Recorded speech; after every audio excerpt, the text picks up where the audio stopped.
Hello again everybody, so today we're back for day 7 of my 7-day streak. We've finished it, here we are, we're done. And today I'm doing a bit of a feature video, because this is always something that I've had at the back of my mind that I want to talk about. And I think it's something really interesting, especially working in the book industry. It's always bemused me, how do people pick what books to buy and read? And I don't really think about this when I'm making my choices. I just kind of get what I want to get, and I've never really examined what thought processes I go through before I buy a book, and what it is about a book that appeals me to it. So today what I'm going to do is look at some of the main features of books, and examples of when that has been the main deciding factor in me purchasing a book. So I'm going to look at things like the title, the cover, the blurb, things like word of mouth, advertising, media, all those kinds of things. And the question we're going to try and answer is, how do I pick what books to buy? And in the same vein, I'm hoping it'll be interesting for you guys to have a think about how you decide what books you pick up, what it is about a book that's important to you when you're deciding what to buy. So it's a really interesting topic. I think it's one there's lots of stuff to talk about. And actually, when I started thinking about it, I have got the most ridiculous amount of examples to use. And I'm looking forward to seeing what you guys think about what I've got to say. I'm going to try and go through things in a progression of kind of what you find out about a book. So we're going to start off with the cover. Quite often, especially working in the shop or when you go into a bookshop, that's the first thing you'll see that'll pull your attention in. And I've got a few examples here of times when it has literally just been seeing the cover has been the impetus I've needed to pick it up and buy that book. So a really good example of that's to go with all the gifts. It's an amazing colour. It's a really interesting cover. And actually with this, there is very little in the way of blurb. So the only thing that encouraged me to buy this was the cover. And I think that's something that is you're not meant to judge a book by its cover. I do it a lot. I did it as well with Brereton's Phantasmagoria. So this is the kind of book I like. It's a bit of an encyclopedia of mythology and mythical creatures. So I'd have probably picked it up anyway.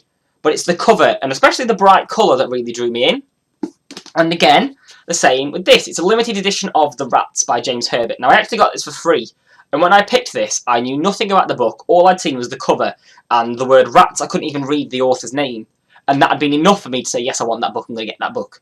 So, in all these cases, and many more, the cover is the deciding factor in what to buy. So I know that when I make my final decision, that's something I'm definitely going to consider and it influences my decisions. Something else that I know I really think about when it comes to a book is the title. So this is particularly important if it's an older book, and it's just sitting on a bookshelf, and all you can see is the book's spine. Quite often it is the title that will make you pick out the book, and that's exactly what happened in both of these cases I'm going to show you here. So you'll notice there's a theme in these two books. So one is Ready Player One by Ernest Cline, and one is Player One by Douglas Coupland. Now, obviously the linking theme here is Player One. It's the games relation. So obviously, I've mentioned a few times, video games are another big part of my life. I really enjoy playing video games, and I love video game book crossovers. And that's what made me pick both of these up, is the fact that they sounded, and once I'd seen them, looked video game related, just from the title. And they both aren't necessarily video game related, this isn't. But it was the title that made me pick it up and look at that book. And I know this, for example, I'd have never picked up were it not for the title being called Player One. And I'd have probably read this anyway, because I've heard a lot about it since I read it. But in both of these cases, it was the title that made me pick up and look at these books. There are a lot of books nowadays, especially, where there isn't much given away by the title or the cover.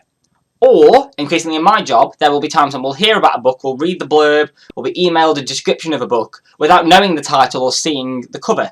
And in both of the cases I'm going to show you now, and many more, it's been the blurb and the description which has sold the book to me. So, the most obvious example of this for me is Being Mortal by Ethel Gawande. So I've mentioned this a lot, especially in the early days of my channel, because I gave this a perfect score because I think it's an absolutely incredible book. And I knew nothing about it. The title doesn't give much away. It's not a particularly eye-catching cover. It's not particularly unique. I picked it up, had a look at the blurb. I'd seen bits about it online. And it was the description of what the book's about that sold it for me. And often I do think it is the visuals, the title and the cover that make the biggest difference, but it's examples like this that show that the blurb can be equally important, and actually reading a book based on its blurb means you're more likely to get something you're interested in, and that's exactly what happened here when it's my perfect book. Similarly, the book I'm reading at the minute, Fin Fancy Necromancy, I hadn't seen the cover. I didn't really register the title. What intrigued me was the description in the email we got sent out at work. It sounded geeky, it sounded nerdy, it sounded right up my street. And in both of these cases, it was the blurb that made the deciding factor. So even though I'd always thought I was very visual, it was always going to be the first impressions. In these cases, it has been doing a bit more digging and really looking into the books that has made them interesting for me. Not as much for me, but I know for a lot of people, advertising and promotions in train stations, newspapers can be a really big factor in being interested in a book. So before Christmas, for example, I know massive sales spikes in books by Chris Hadfield and the Private Eye Annual because of TV appearances and TV adverts, and it makes a massive difference.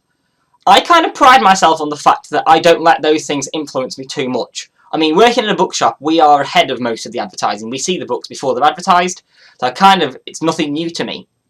There is one very specific case of a time when it's been advertising and promotion of a book, which has sold it to me, and that was The Fire Sermon by Francesca Haig. Again, I've mentioned this a lot. This isn't the kind of book I'd normally pick up. I'm not a big teen dystopia fan, but basically at work we got contacted by the publisher of this book who wanted us to meet the author and they were going to talk to us about the book. It was really, really in-your-face promotion, and it's the only reason I bought this book. I'd have never picked this up. The cover, it's not particularly standoutish. It's beautiful, but it's not particularly different. The blurb wouldn't have appealed to me. It sounds very teen YA dystopia, which I never really enjoyed.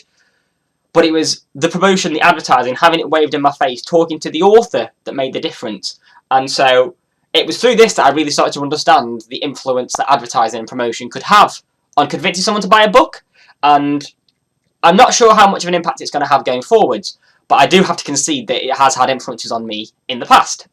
The next thing I want to talk about is probably the biggest influence in reading for me, and that's kind of word of mouth recommendations. So obviously working in a bookshop, I have so much interaction with people through book clubs, my colleagues, customers, who are more than happy to recommend a book to me. And most of the books I've read in the past couple of years since working at Waterstones, I have picked up because somebody's recommended them to me. And I think that's a brilliant thing, because that's how you really get to know if a book's going to be something you're interested in. If someone can talk to you and explain why you should read it, why it's good for you, that makes a big difference. And if I had to pick one thing which I think influences my decisions most, word of mouth would take precedence over anything else. If a book had an awful cover, awful blurb, awful title, but I'd been told by one of my friends that it was an incredible book to read, I'd pick it up. Whereas it's not necessarily the same way if I saw a book with a really good title, a really good cover, but I'd heard it was rubbish from a friend, I probably wouldn't. So this is the biggest factor for me, and I think that's true of a lot of people. But I'm just going to show you a few examples of books that I might not have picked up otherwise, but through recommendation from people, I decided to pick it up and loved.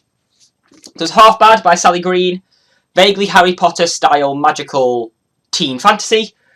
Would never have picked it up otherwise. It's not particularly... It looks a bit too much like Twilight, the cover, for me to really pick it up otherwise, but I'd heard great things from it, absolutely loved it when I read it. Murakami, The Wind-Up Bird Chronicle. A few of my colleagues have been telling me for years how amazing Murakami was. Finally caved with this, and again, I'd seen Murakami millions of times. I'd always thought, meh, maybe I'll give it a read at some point. Wasn't until people really started telling me about it that I picked it up. Lastly is The Norfolk Mystery. So this is an interesting one because I got told by some of my colleagues how amazing this was, and that's why I picked it up. I hated it in the end. Quite strong feelings against this book, and it means that recommendations aren't always perfect. People will enjoy things that you don't enjoy, but 90% of the time someone recommends me a book, they know me, they know I'm going to enjoy it, and I find that this is the most effective way and most influential way of influencing what I buy in books. The other thing that influences a lot of people is reviews. So newspaper reviews, etc. can have a massive influence. So many people come into work with little bits of cut-out paper from the newspaper because they've read this review, says the book's amazing, and they want to buy it. I don't really like that kind of thing because I feel like that's what one person thinks, and they don't necessarily know to tailor it to your suggestions, what you like reading. The exceptions are BookTube. So one of the books I picked up because of BookTube was Red Queen by Victoria Aveyard. I'd heard a lot of people talking about this and how big of a deal it was going to be and how excited they were about it. And I'd have never looked twice at this otherwise, but it was because those people had reviewed it, had said how amazing it was, had said how excited they were about it, that I picked it up. So that has not, also, I have to concede, has had quite an impact on some of my decisions in the past. Something else which I know has affected me in the past is the reputation of a book. So some books will get big heralds as modern classics, and that has a big impact. Shadow of the Wind, for example, I've looked at in the past, never thought much about it. It is the fact that it's got such a reputation, that so many people have read it, that it's such a kind of landmark book. That's why I picked this up, that's why I looked at this, that's why I know about this in the first place. So that has to have an impact too. Media also influences in a huge way. You've just got to look at something like The Hunger Games, which was successful before the films came out, but the film's release is what really, really made the books so phenomenally successful. With Harry Potter it's a little bit different because that already had the drive, but still it was the media that, watching the films, got a lot of people to pick it up. And there's a few examples where I've been influenced by media.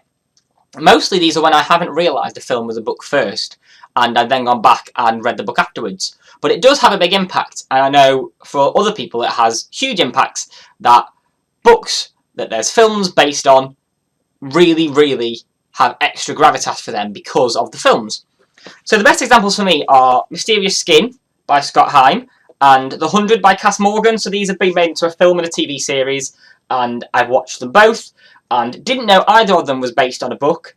Once I finished the films, picked them up because I was intrigued to compare, because I thought they would do really well as books as well as media, and that's something else which I think has a big impact on the general population. A film making it big can really, really mean that so many people pick up the book that wouldn't have done otherwise. So they're the things that I think go through people's heads when they are picking a book to read. It will be a combination of the above factors, different for different people, that informs their decision. For me personally, I think word of mouth is by far the most important, but then I think cover and title can also have a massive impact. I would say a good 3/4 of the books I pick up are influenced by one of those three things. There are other things that have an influence, so blurbs, reputations, do all have an impact on me, but not to the same extent. Having thought about that then, I'm really intrigued to see what you guys think about this. What is it that makes you decide what book to read? What influences your decisions? Do you think there's anything I've missed out of this list of things I've made that can influence what you buy? I think it's a really fascinating thing when you start to think about it, to really understand what it is about books that makes people buy them. And if you've liked this video, this is a bit of an odd one for me. It's something I've always found interesting, I've wanted to talk about for a while, but I wasn't quite sure what to do with it. I'm really happy how it's turned out now, but you guys are what's important. Let me know what you think about this, if you've enjoyed this kind of video, if you think that this has worked well, if you've got any comments about what I've said, please let me know down below, that'd be great.